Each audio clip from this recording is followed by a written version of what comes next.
अच्छा, अच्छा। Concept of tax audit, सबसे पहले क्या कह रहा है? स्टेटरी ऑडिट। इसका मतलब क्या है? ये जो ऑडिट है ये कंपलसरी ऑडिट है। कौन सा ऑडिट है? कंपलसरी। टैक्स ऑडिट क्या? कंपलसरी। अभी इसका डेट खत्म हुआ है, 30 सितंबर लास्ट डेट था। हाँ हाँ, पूरा दुनिया पागल हुआ पड़ा था इसके चक्कर में। हाँ, टैक्स ऑडिट करता हूँ मैं, समझ आता हूँ। अच्छा, हाँ, इज डन, ठीक है, primarily keeping in the view the information requirement of the shareholder। करवाने का इंटेंशन क्या होता है टैक्स ऑडिट? कि टैक्स के बारे में सब कुछ इंफॉर्मेशन किसको मिल पाए? शेयर होल्डर्स को। किसको मिल पाए? Share holder. अच्छा, एक सिंपल सा बात है,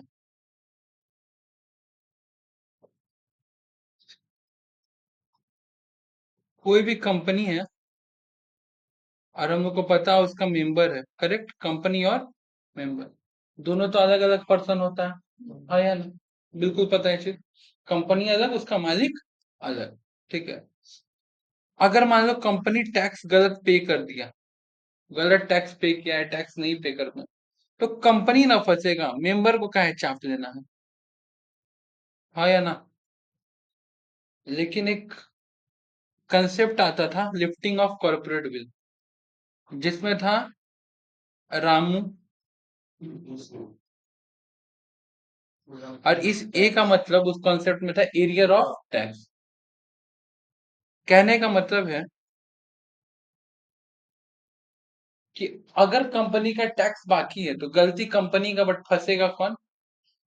मेंबर। बात समझा? तो यही रीजन है कि हर बार टैक्स ऑडिट कोई करवाए चाहे ना करवाए, शेयर होल्डर तो करवाता ही है, कि कहीं गलत टैक्स जमा हो गया हो तो कहीं वो ना फंस जाए। क्लियर है ये बात? अच्छा,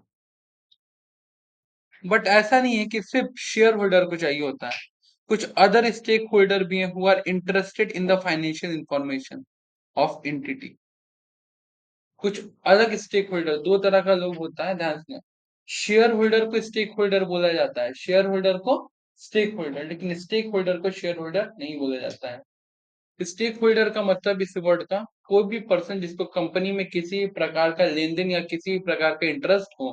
बात समझा? तो आज हम मान लो अडानी कंपनी का शेयर खरीदते हैं, तो उस कंपनी से हमको लेना देना है, हम उसके स्टेक होल्डर भी हुए और शेयर होल्डर भी। क्लियर है? तो लेकिन हम अगर अडानी कंपनी को रॉ मटेरियल सप्लाई करते हैं, तो हम उसके शेयर होल्डर नहीं हुए, हम उसके क्या हुए? Stake holder. उसके शुभचिंतक ही एक तरह से कह सकते हो। रीजन क्या है कि अगर अडानी कंपनी मान लो डूबेगा, तो मेरा भी तो एक कस्टमर कम होगा, हाँ या ना? क्लियर? इतना बात समझ आया? तो स्टेक होल्डर जरूरी नहीं है कि शेयर होल्डर हो, बट सारे शेयर होल्डर स्टेक होल्डर तो होते हैं। तो कह रहे शेयर होल्डर के अलावा और भी कुछ स्टेक होल्डर है जिनको इच्छा रहता है, जिसमें से एक स्टेक होल्डर है जिसका नाम है टैक्स अथॉरिटी। क्या नाम है? Who wants to know the correct income of the assessee from tax point of view. जिसको जानने का इच्छा रहता है कि करेक्ट इनकम कितना है एसएससी का, जिसके बेसिस पे वो टैक्स कैलकुलेट कर पाए। क्लियर है? अच्छा, ये बात हो रहा है टैक्स ऑडिट, यानी कि income tax audit, income tax का, जीएसटी ऑडिट का बात नहीं हो रहा है। बात समझ? तो इनकम टैक्स ऑडिट को टैक्स ऑडिट बोलते हैं, ठीक है। और जो जीएसटी का ऑडिट होता है, जो इनडायरेक्ट टैक्स का ऑडिट होता है, उसको जीएसटी ऑडिट खाली बोलते हैं। क्लियर है यहाँ तक? With this objective of Income Tax Act 1961 has contained a number of provisions requiring a tax audit of an entity। Companies act 1961 में बहुत सारे जगह पे टैक्स ऑडिट के लिए बहुत सारा प्रोविजन लिखा गया है। The tax audit can be define, कुछ इस तरह डिफाइन होता है tax audit. An examination of financial record, ठीक है, टू एसएससी correctness of the calculation of tax, ठीक है। Profit to ensure the compliance with the provision of income tax and also ensure the fulfilment of the condition claiming for claiming deduction under the income tax. ये definition है। क्यों करवाते हैं भैया income tax audit या फिर tax audit? Tax audit करवाने का ये इंटेंशन होता है कि आपका रिकॉर्ड का, जितना भी आप फाइनेंशियल रिकॉर्ड किए हैं, उसका एग्जामिनेशन होगा, और ये देखा जाएगा कि आप जो टैक्स का कैलकुलेशन किए वो करेक्ट है या नहीं। करेक्ट? तो अभी फिफ्थ सेमेस्टर में तुम लोग का टैक्स है, ठीक है। फिफ्थ सेमेस्टर में तुम लोग का टैक्स, उसमें एक तो फर्म का हिसाब किताब करने को आएगा, पार्टनरशिप फर्म का। ठीक है, क्या उसमें पढ़ोगे, एग्जाम्पल बताते हैं कि पार्टनर लोग इतना इतना रेम्युनरेशन निकाला है, but as per income tax आपको रेम्युनरेशन पता करना है। बस है तो फिर आपको एज पर क्या कर रहे हैं, डिप्रिशिएशन इनकम टैक्स पता करना है, करेक्ट। ये भी एक तरह से टैक्स ऑडिट का पार्ट होता है। ये सब आके बताता कौन है, ऑडिटर आके बताता है ना, जिसको ठीक किया जाता है और बाद में इनकम टैक्स ऑफिसर को टैक्स सबमिट किया जाता है। बात समझ तो जनरली, ठीक है, पूरा डेप्थ नॉलेज नहीं बट याद रख। उसी तरह यहाँ पे भी क्या बोल रहा है कि टैक्स ऑडिट कराने के पीछे रीजन क्या है, कि आपका जो भी फाइनेंशियल इंफॉर्मेशन है, ठीक है, उस सबका करेक्टनेस कैलकुलेशन है या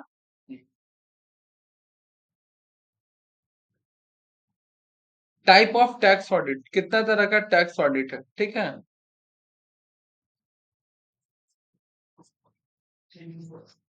हम्म, जिसमें से सबसे पहले खाली पहला वाला तुम लोग के लिए है, ठीक है, ध्यान से सुनना क्या है। Compulsory tax audit under section 44 A B. Compulsory tax audit under section 44 A B. Tax का पीजीबीपी में सेक्शन पढ़ा होगा, बात समझ में आया तो। Tax audit for the various deduction and exemption, ठीक है। तीसरा है selective tax audit under section 142 sub section 2 है। अच्छा ये भी है, जो दोनों सेक्शन लिखा है, ये कौन सा एक्ट के तहत लिखा है, कंपनीज एक्ट नहीं, इनकम टैक्स एक्ट। क्या लिखा हुआ है, इनकम टैक्स एक्ट, करेक्ट। अब बात सुनो, अब तीन में से भैया केवल एक क्यों पढ़ना है, उसका रीजन बता दे रहे हैं। दूसरा टैक्स ऑडिट कब होता है बताते हैं। अगर मान लो मेरा टीडीएस कट चुका है, ठीक है, और हम गवर्नमेंट को जाके बता रहे हैं कि नहीं, मेरा टीडीएस जो कटा है उसका मेरे को डिडक्शन मिलना चाहिए, एटीसी का डिडक्शन मिलता है ना, पीजी क्या पीजीपी बोल रहे हैं, अरे उसको क्या बोलते हैं, एलआईसी का डिडक्शन मिलता है हम लोग को, ठीक है, प्रोविडेंट फंड का डिडक्शन मिलता है, पब्लिक प्रोविडेंट फंड का, हाउसिंग, हम बोल रहे हैं मेरे को ये सब मिलना चाहिए। गवर्नमेंट को भरोसा नहीं हो रहा, हम तो रुक जाइए, हम आपको एक चार्टर्ड से ऑडिट करवाते हैं, वो सब सच सच बता देगा। बस सुने तो कोई दिक्कत। ये जो ऑडिट है, ये एक तरह से समझो तो वॉलेंटरी ऑडिट है। चाहिए उतना हाईली रिजिड ऑडिट नहीं, रिजिड ऑडिट का मतलब कि आप अपने से चार्टर्ड अकाउंटेंट को सेलेक्ट किए, चार्टर्ड अकाउंटेंट आपके अकॉर्डिंग बना दिया, आप गवर्नमेंट को सबमिट कर दिए, बस इतना से इसमें काम है, इसमें गवर्नमेंट का ज्यादा इंटरफेरेंस। और जो नीचे वाला है selective tax audit under section 142, ठीक है, 2A, इसका छोटा सा खाली झलक है, बाकी फाइनल के लिए रखा है, करेक्ट। तो है टोटल तीन टैक्स ऑडिट, कितना, तीन। सबसे पहला क्या है, कंपलसरी। दूसरा क्या है, सेलेक्टिव टैक्स ऑडिट। और तीसरा क्या है, tax audit for various deduction और एग्जम्पशन। बस समझ में आया आपको?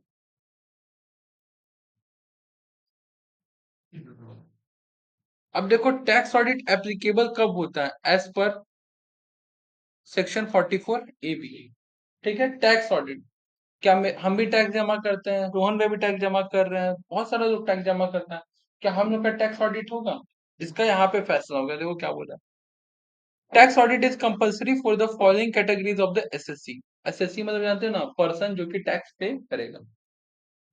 SSC carrying on A business whose total turnover और gross received exceed 1 crore in the previous year.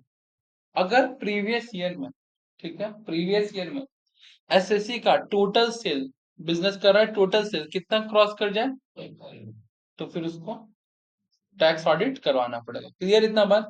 दूसरा, एसएससी कैरिंग ऑन प्रोफेशन, क्या कर रहा है, ऊपर बिजनेस का बात किया था, नीचे प्रोफेशन का।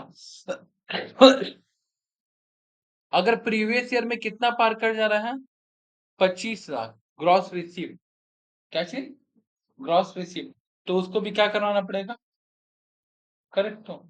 इसके अलावा SSC carrying on a business, ध्यान सुना, 44D, 44AE, 44AF, 44BB, 44BBB, अगर आप ये सब बिजनेस कर रहे हैं, इस सब सेक्शन वाला, तो भी आपको ऑडिट करवाना है। अब ये सब बिजनेस है क्या, एक तो भी याद है इसमें से, कौन सा बताओ, क्या है, सर्विसेज ट्रांसपोर्टेशन वाला, करेक्ट हो, इतना हम भी पढ़े हैं। तो ये सब जो स्पेसिफाइड बिजनेस है, अगर वो सब बिजनेस कर रहे हो, तो अब दिक्कत का बात है भैया, सारा का सेक्शन, सारा का नाम याद रखना जरूरी है। अगर नाम याद रखना जरूरी होता तो मैं यहाँ पे नाम लिखता, बात समझा? तो सेक्शन याद रखना जरूरी है, बात समझा? इस तरह से केवल क्या लिखा हुआ है, सेक्शन। अगर आप ये सब लिस्ट वाला बिजनेस करते हो, ठीक है, तो फिर 25 लाख 1 करोड़ ये सब नहीं देखा जाएगा, आपके लिए टैक्स ऑडिट क्या हो जाएगा, कंपलसरी हो जाएगा कहीं ना कहीं। क्लियर है बात समझ में आए? तो कोई दिक्कत? कौन करेगा टैक्स ऑडिट, ध्यान से देखो। Qualification to conduct the tax audit, the audit shall be conducted by the accountant under section 288 of income tax act 1961। कौन करेगा? अकाउंटेंट। ये तो नहीं लिखा है कि चार्टर्ड अकाउंटेंट।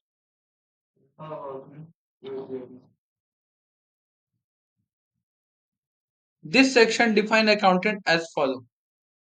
केवल क्या लिखा है कि अकाउंटेंट ऑडिट करेगा, लेकिन नीचे क्या लिख रहा है, अंडर सेक्शन 28, ठीक है, 28 बोल रहा है, 288 क्या बोल रहा है? अकाउंटेंट का मतलब हम लोग ये समझते हैं, ये सेक्शन यानी कि इनकम टैक्स, चार्टर्ड अकाउंटेंट। बात समझा? तो दूसरा, with the meaning of chartered accountant का मतलब है holding the certificate of practising. वो भी सब चार्टर्ड अकाउंटेंट नहीं।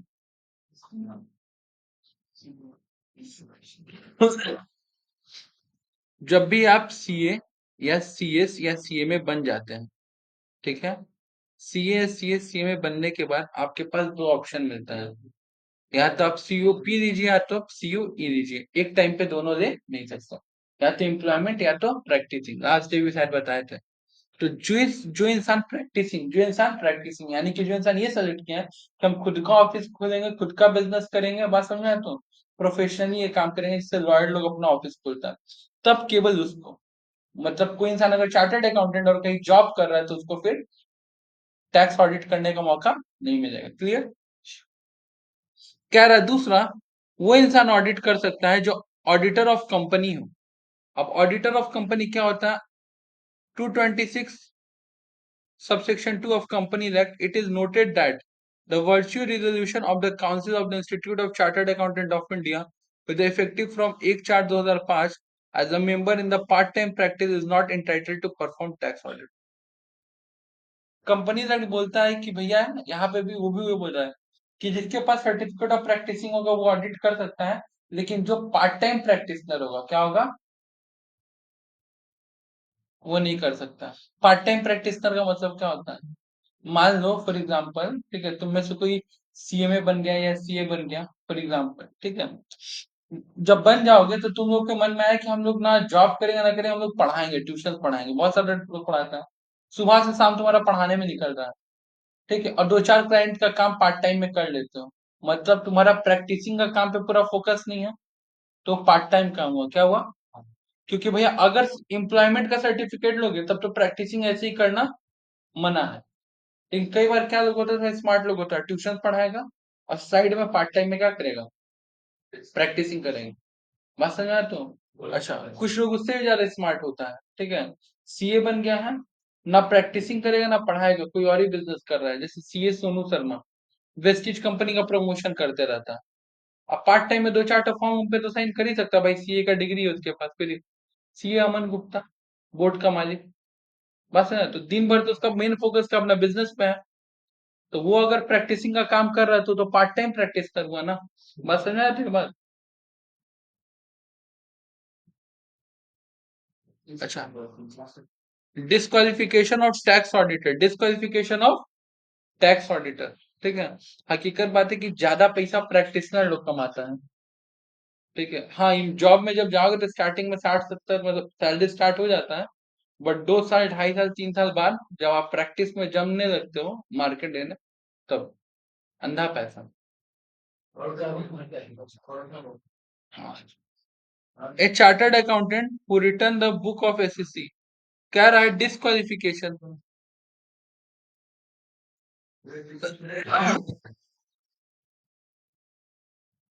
कह रहा है disqualification, a chartered accountant who has return the book of SSC. बात ध्यान से सुनना, जिस इंसान का हम टैक्स ऑडिट करने जा रहे हैं, जिस इंसान का, हम ही उस इंसान का बुक्स ऑफ अकाउंट बनाए, जनरल एंट्री टाल, तो हम तो वहां पे जॉब किए ना, हम तो आप एम्प्लॉयमेंट में, तो फिर हम टैक्स ऑडिट कैसे कर सकते हैं? बात क्लियर है? तो next, a chartered accountant is an employee of the SSC और concern under the same management. जैसे अभी सोनू शर्मा का नाम लीजिए, वेस्टिज को प्रमोट करता है, ठीक है, अपना बिजनेस को। अब वो कभी भी वेस्टिज को प्रमोट कर रहा तो वेस्टिज का ऑडिट, टैक्स ऑडिट वो चार्टर्ड है, सर्टिफिकेट ऑफ प्रैक्टिसिंग वहां पे नौकरी भी नहीं कर रहा है, बट उसके मैनेजमेंट के साथ इन्वॉल्व है। बात समझ में आया तो। और दूसरा, इंटरनल ऑडिटर याद रखना, कंपनी में कुछ इंटरनल ऑडिटर होते हैं, इंटरनल ऑडिटर, ठीक है, एक्सटर्नल ऑडिट नहीं करते हैं। अब इंटरनल ऑडिटर क्या होता है, ध्यान से, हमको पता है कल मेरे कंपनी में टैक्स ऑडिट होने वाला है, ठीक है। अब मेरे जान पहचान में मान लो सोनाली है, सोनाली भी सीए है, ठीक है। और मतलब एक काम करना सोनाली, तुमको तो आइडिया होगा, एक बार आके तुम ओवरव्यू कर ले कि सब कुछ सही है ना, कल कहीं फंस तो नहीं ना जाएंगे। तो मतलब कहने का मतलब है कि कल जो मेरा टैक्स ऑडिट होने वाला है, जो स्टेटरी और कंपलसरी ऑडिट है, उसके पहले हम अपनी इच्छा से एक बार ऑडिट करवा दे रहे हैं। बात समझ आता हूँ, कोई दिक्कत, internal audit.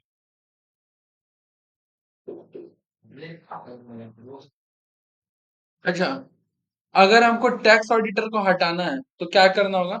No specific procedure for removal of the tax auditor under section 44A, ठीक है। कोई भी स्पेसिफिक प्रोविजन नहीं है, ठीक है, ऑडिटर को हटाने के लिए। Income tax act by the specific, sorry, however he can remove by the management by the valid ground, example delay in submission report, ठीक है। कोई ढंग का रूल या नियम नहीं है कि टैक्स ऑडिटर को कैसे हटाएं। टैक्स ऑडिटर को आप तभी हटा सकते हैं जब कोई ढंग का आपके पास क्या हो, रीजन क्या हो। याद है कंप्लायंस और फाइनेंस ऑडिट जो हम लोग पढ़े थे, फाइनेंशियल ऑडिट, उसमें तरीका लिखा था कि पहले सीजी से परमिशन लेना पड़ता है, फिर 60 दिन का वेट करना पड़ता है। उसमें यहाँ पे कोई ऐसा नियम नहीं लिखा है। अगर ऑडिटर को निकालना है, किसको, टैक्स ऑडिटर को, तो आपके पास कोई वैलिड रीजन होना चाहिए। अगर सच में वैलिड रीजन है तो फिर टैक्स ऑडिटर को ऐसे ही हटा दो, कोई टेंशन का बात। क्लियर है तो। Filing of tax audit report कब तक फाइल करना पड़ता है? देखो, 31 October of the relevant assessment year, तो अभी तो अक्टूबर आने वाला है ना, और हम डेट क्या बोले, 30 सितंबर खत्म हुआ। तो यहाँ कंट्रोवर्सी है कि भैया, हाँ, कि भैया कौन सा डेट, 31 अक्टूबर, ठीक है, या 30 सितंबर, क्या बोली थी कायदे बोल। हाँ, बात समझा तो।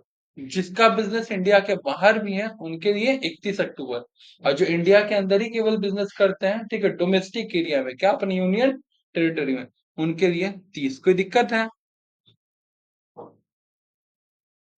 30 की 31, 31 सितंबर ना कि 30 सितंबर, 30 30 हाँ। अच्छा, आ जाओ। Penalty for the non compliance, क्या होगा अगर आप टैक्स ऑडिट टाइम पे जमा नहीं करोगे तो? फाइन, इसी वजह से रेड से हाईलाइट कर रहे हैं। Non-compliance in the failure of the SSC get his account audited as per the section 44B of the furnish the tax audit report income. The penalty is equal to 0.5% of total sale, ठीक है, और 1 lakh, which ever is lower, जितना भी आपका turn over हुआ उसका 0.5%, या तो 1 लाख, दोनों में से जो कम होगा तो आपको फाइन देना पड़ेगा अगर आप टाइम पे टैक्स ऑडिट नहीं करवाए तो। Shall be impose under section 217 B. कोई दिक्कत है? सॉरी, 71 भी। तबीयत खराब है ना, माथा ही रहा है। A chartered accountant shall not accept more than 45 tax audit. एक चार्टर्ड अकाउंटेंट एक टाइम पे, ध्यान से सुना, हम बोले थे एक चार्टर्ड अकाउंटेंट एक टाइम पे 20 ऑडिट से ज्यादा, वो फाइनेंशियल ऑडिट, ये टैक्स ऑडिट है। अब मेरा बात ध्यान से सुनना, एक चार्टर्ड एक टाइम पे 60 से ज्यादा टैक्स ऑडिट, टैक्स 60 से ज्यादा नहीं है, तो भैया तो 45 लिखा हुआ है। सुनो, सुनो पे बात, आईसीएआई बोलता है आप 60 टैक्स ऑडिट ले लो, कितना, तो एक साथ 60 कंपनी का टैक्स ऑडिट करो, लेकिन इनकम टैक्स बोलता है 45 से ज्यादा नहीं करना, नहीं। ठीक उसी तरह जैसे वहां पे है पार्टनरशिप में कि 100 मेंबर तक अलाउड है, बट कंपनी दैट बोलता है कि 50 से ज्यादा हम आपको मेंबर, ठीक है, अगर 50 से ज्यादा पार्टनरशिप में मेंबर हुआ तो हम उसको क्या मान लेंगे, कंपनी। करेक्ट। अच्छा, इन case of partnership form the space 45 tax audit जब लिखेंगे तो 45 कैसे, नहीं नहीं 45 टैक्स ऑडिट लिखते टाइम 45 लिख, ठीक है। अब देख लो, टैक्स ऑडिट का अंतिम चरण है ये। In case of person who carry a business and profession in the required by under any law to get his account audited, ठीक है, get his account audited, audit report किसमें बनेगा, फॉर्म नंबर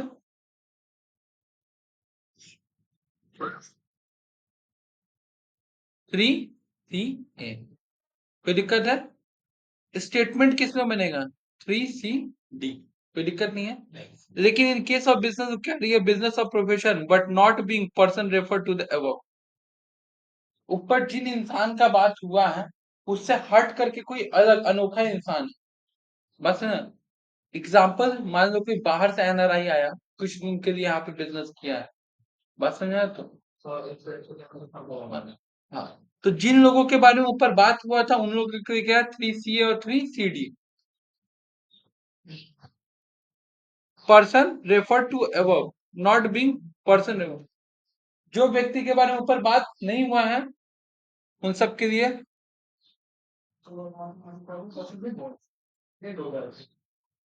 अरे कोई दिक्कत है, फॉर्म नंबर है, ठीक है। ऑडिट रिपोर्ट किस में होगा, ऑडिट रिपोर्ट किस में होगा, जिनके बारे में ऊपर चर्चा हुआ अगर उसमें से कोई इंसान है तो 3CA, 3 सब में कॉमन है, CA याद रहना चाहिए, ठीक है। अगर ऊपर जिनके बारे में बात हो वो नहीं है तो 3CB, और स्टेटमेंट के लिए CD कंफर्म है, ठीक है। तो CA, CB और CD, कोई दिक्कत है। अब टैक्स ऑडिट तुम्हारा आएगा 5 से 10 मार्क्स का, इतना बात करवा चुके हैं, आराम से लिखोगे आराम से मार्क्स आएगा, कोई दिक्कत है। अभी हम लोग क्या खाली कंप्लीट किए, टैक्स ऑडिट, किसका बारी है, बस। अच्छा,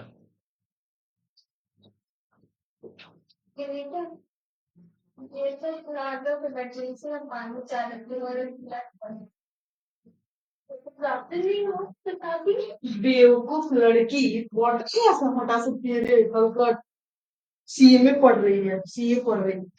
आ जा, इतना नहीं बोलना था लेकिन। देखिए, बोल रही है, शुरू से ही पागल है ये। आ जाओ, कॉस्ट ऑडिट क्या पढ़ना हम लोग को, कॉस्ट ऑडिट। सबसे पहले ये समझते हैं कि कॉस्ट ऑडिट कब होगा, जब पहले आप कॉस्ट रिकॉर्ड रखेगा तभी ना।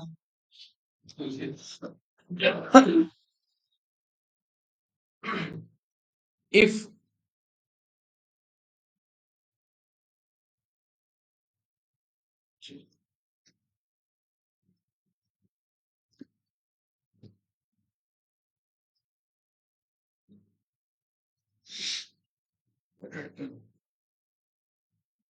सबसे पहला पॉइंट क्या है इसका,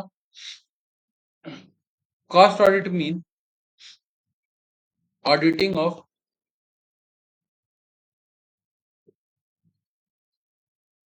कॉस्ट रिकॉर्ड, किस चीज का, कॉस्ट रिकॉर्ड। हम भी बिजनेस करते हैं, ठीक है, बहुत आदमी बिजनेस करता है, हम लोग का कॉस्ट ऑडिट छोड़ो, पहले पहले कॉस्ट रिकॉर्ड का बात करते हैं। कॉस्ट रिकॉर्ड रखे हैं ना, पर बच्चा पे कितना खर्चा हो रहा है, पर बच्चा से कितना फीस लेना चाहिए, एकदम एक्यूरेट मेजर करके रखे हैं, आंसर इज नो। दूसरा चीज, तो सबसे पहले बात करेंगे कि रिकॉर्ड कब रखना है, क्या रिकॉर्ड, रिकॉर्ड तभी रखना है जब आपका टर्नओवर 35 करोड़ के अबव जाए, कितना जाए,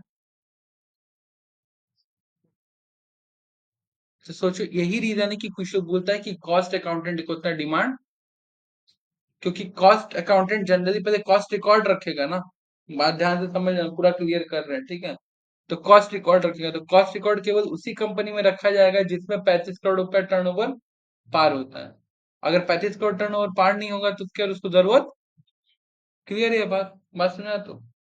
अच्छा, ये कॉस्ट ऑडिट के एज पर हम बता रहे हैं।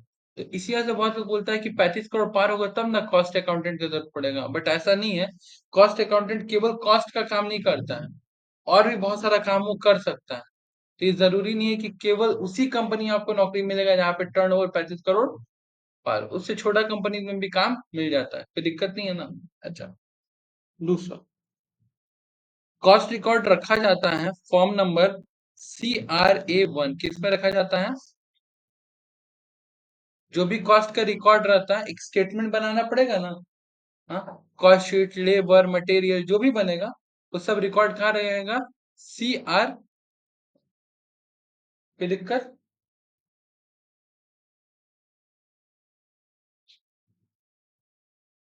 अब बात आता है ऑडिट का। तो पहले किसी कंपनी का टर्नओवर 35 करोड़ पार करेगा तब तो रिकॉर्ड रखेगा, करेक्ट। अब रिकॉर्ड रखने के बाद ये समझना है कि ऑडिट कब करवाएगा। ऑडिट करवाने के लिए दो सेक्टर में क्लासिफाई किया गया है। सबसे पहला कहा गया है रेगुलेटेड, क्या कहा गया है? और दूसरा कहा गया है अनरेगुलेटेड। रेगुलेटेड और रेगुलेटेड में क्या क्या आता है, ध्यान से देख।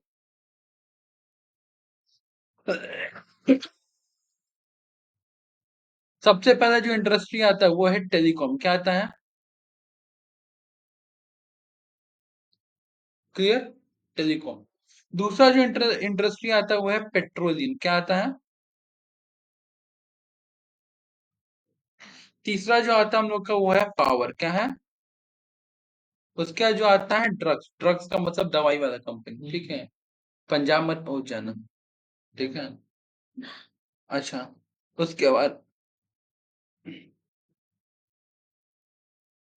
बाद आता है फर्टिलाइजर एंड शुगर। तो क्या क्या होगा, ढंग से देखा जाए तो छह हो रहा है, कितना हो रहा है? छह। तो कॉस्ट ऑडिट अपने आप को दो पार्ट में बांटा है, कितने पार्ट में बांटा है? दो।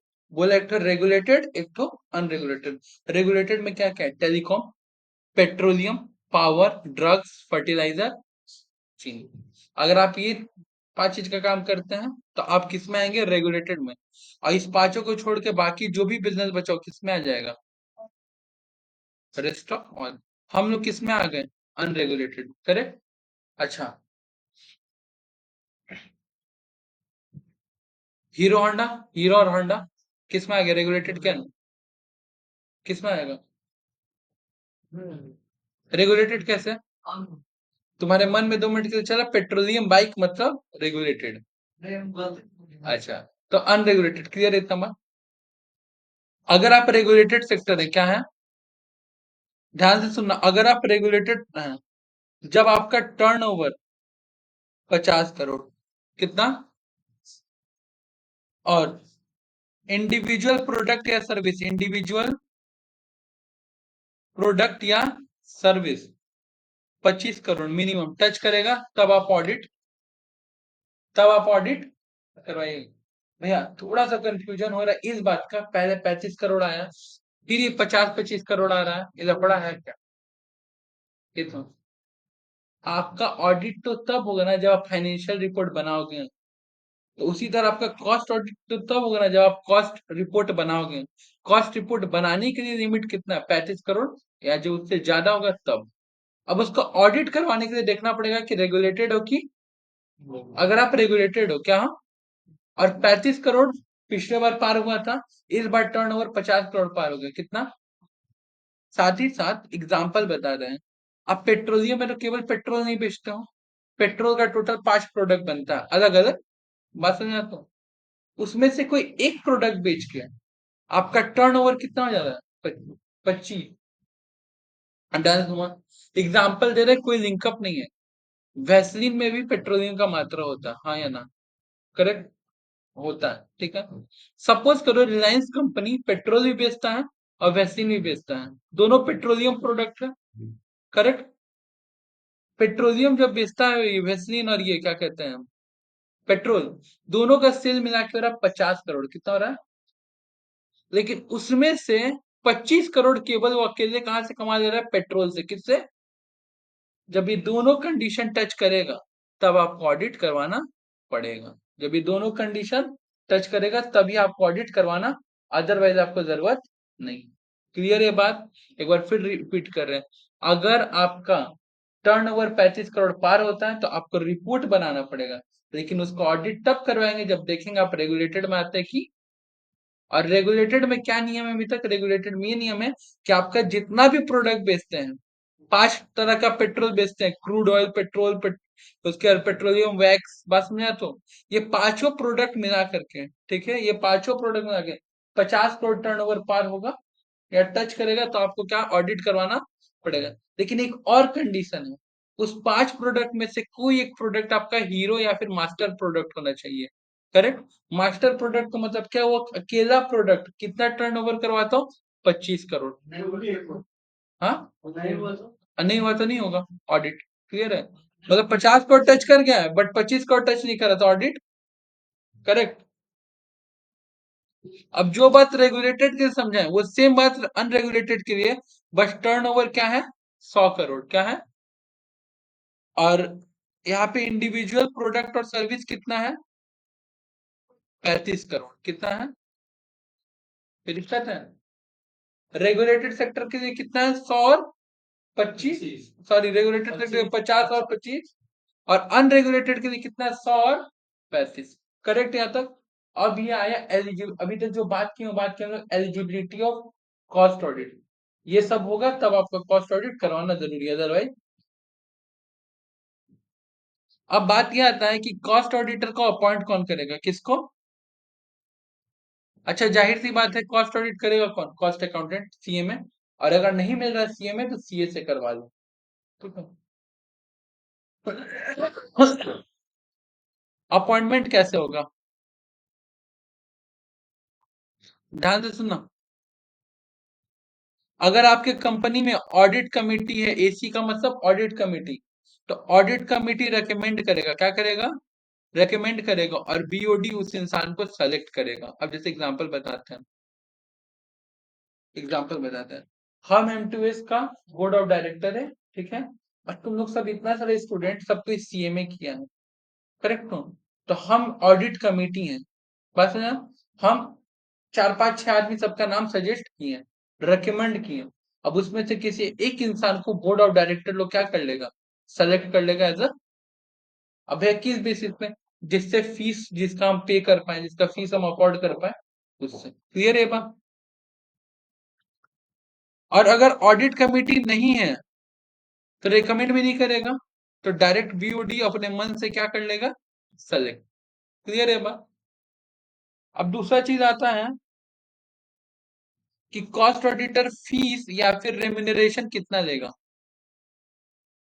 ऑडिट कमिटी रेकमेंड करेगा कि इससे ज्यादा फीस या फिर इतना फीस देना है, और बीओडी को सही लगेगा तो उसको क्या कर देगा? फाइनल क्या कर देगा? कितना फीस आपको मिलेगा? शेयर होल्डर से पूछ के, शेयर होल्डर से पूछ के। करेक्ट यहां तक? लेकिन अगर ऑडिट कमिटी नहीं है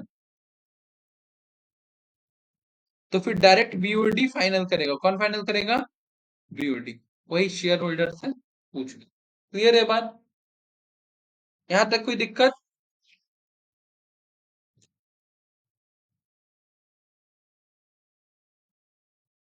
कॉस्ट ऑडिट का काम कब तक कंप्लीट होना चाहिए? कंप्लीट का बात करें, किसका बात कर रहे हैं? कंप्लीट। ध्यान से सुनो, हम एग्जांपल में 2 ईयर ले रहे हैं। 2000, अभी क्या चल रहा है? 23 ना? 22, 2023, 2024। करेक्ट। यहाँ पे हमको कॉस्ट ऑडिटर मिला था 180 दिन के लिए। कितना दिन के लिए मिला था? कॉस्ट ऑडिटर कितना दिन काम किया? 180 दिन। जैसे ही फाइनेंशियल ईयर आएगा वो कंपनी से हट जाएगा। करेक्ट। अब तब तक हमारे पास टाइम रहेगा फिर 180 दिन का, कितना दिन का रहेगा? हमको दूसरा ऑडिटर ढूंढ के लाना है। क्या ढूंढ के लाना है? और जो पुराना ऑडिटर था, जब तक दूसरा ऑडिटर ढूंढ के आ रहा है, उसको 180 दिन का टाइम मिल गया। उसके पास 180 दिन का टाइम है रिपोर्ट बनाने के लिए। क्या बनाने के लिए? अब इस चीज को जरा ढंग से समझो, ठीक है। 6 महीना पहले हम ऑडिटर को ढूंढ के लाए, ढूंढने का टाइम 6 महीना है ना। ऑडिटर 6 महीना ऑडिट किया, अब उसको रिपोर्ट बनाने में वक्त लगेगा ना, उसको 6 महीना। फिर क्या बोले तुम, अब घर में बैठ के आराम से क्या बनाओ, रिपोर्ट। तब तक हम दूसरा नया ऑडिटर ढूंढ के लाते। कौन सा ऑडिटर? Cost auditor. मतलब 6 महीना काम, 6 महीना रिपोर्ट, 6 महीना काम, 6 महीना रिपोर्ट। कोई दिक्कत है? समझ में आई ये कंसेप्ट की फिर से बताएं? क्लियर है? हम इस साल बिजनेस स्टार्ट किए, पहला ही साल मेरा टर्नओवर 35 करोड़ पार हो गया 6 महीना में ही। करेक्ट। 6 महीना के अंदर ऑडिटर ढूंढ के लाए, कॉस्ट ऑडिट करवा ली। अब वो बाकी नेक्स्ट ईयर में, अब वो घर बैठ के ऑडिट रिपोर्ट बनाएगा। तब तक हम दूसरा कॉस्ट ऑडिटर फाइंड आउट करेंगे। करेक्ट? कोई दिक्कत?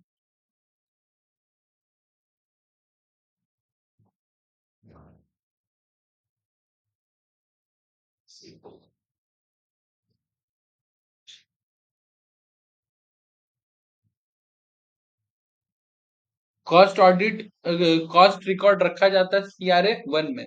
और कॉस्ट ऑडिट रिपोर्ट, क्या बोल रहे हैं हम, कॉस्ट ऑडिट रिपोर्ट सबमिट किया जाता है CRA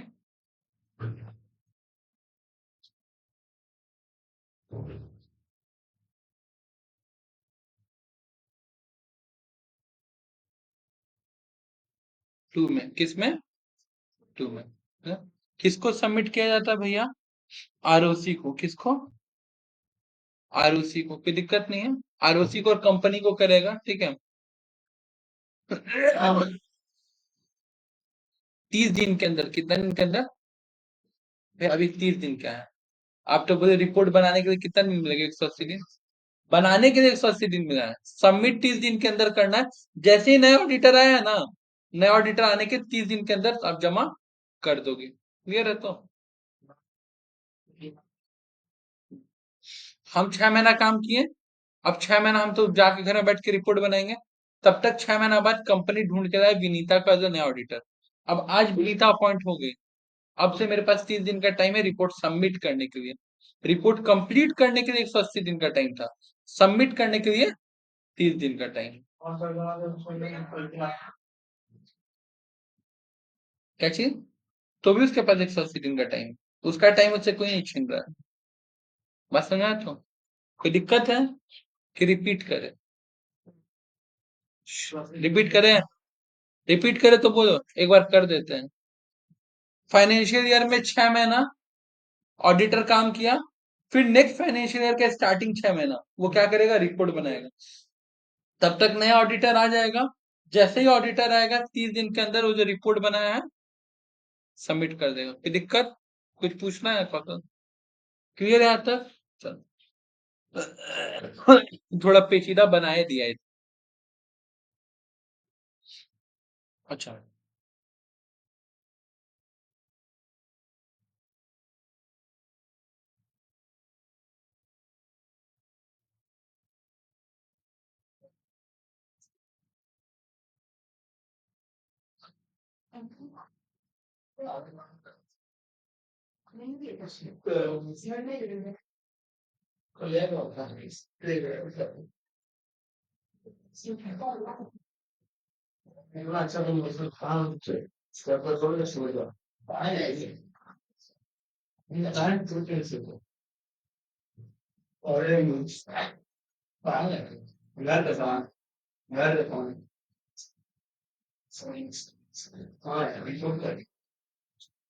अच्छा सुनो, जितना भी पावर और ड्यूटीज है, जितना भी पावर एंड ड्यूटीज है किसका, कॉस्ट ऑडिटर का, सब कुछ सेम है जो कि तुम लोग पढ़े थे फाइनेंशियल ऑडिट में। करेक्ट?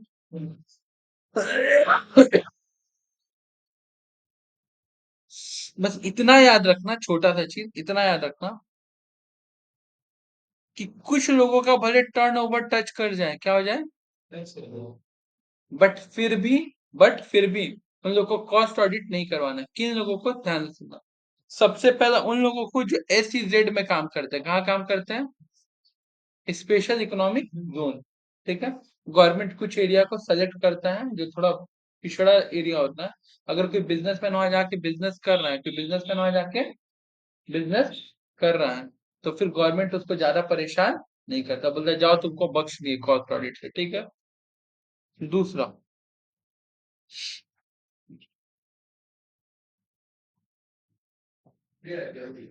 दूसरा, अगर कोई बिजनेस फॉरेन एक्सचेंज लेके आ रहा है, क्या लेके आ रहा है? ठीक है, अपना बिजनेस में 75%, मतलब कोई ऐसा कंपनी है जो 75% रेवेन्यू बाहर से ही कमाता है, तो दिक्कत है, तो गवर्नमेंट उसको भी टोकता उकता नहीं। तीसरा, अगर कोई आदमी आ रहा है, कैप्टिव कंजम्पशन करता है, क्या करता है? मतलब कि किसी चीज का प्रोडक्शन कर रहा है, बट खुद के पर्सनल यूज के लिए, खुद के पर्सनल यूज के लिए पे करना है, क्या विषय पूछता हूँ?